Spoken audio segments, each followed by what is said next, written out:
Hello everyone, in this video I will compare Botpress Intent and Expression Botpress. Botpress intents are all about understanding what the user is trying to say, even if they phrase it in different ways.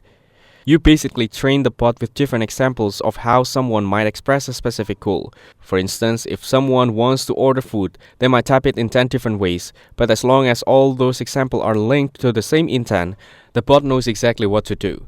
It's powered by natural language understanding, so it's great for handling everyday, flexible conversation where users aren't always precise.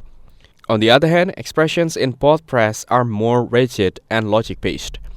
They don't rely on AI guessing what the user means. Instead, they're coding conditions that respond only when exact requirements are met. So if user type a specific keyword or a certain condition in the conversation is true, then the expression will trigger. These are useful when you full control or when the response depends on the exact values, like checking if a user's role is admin or if a variable is set to true.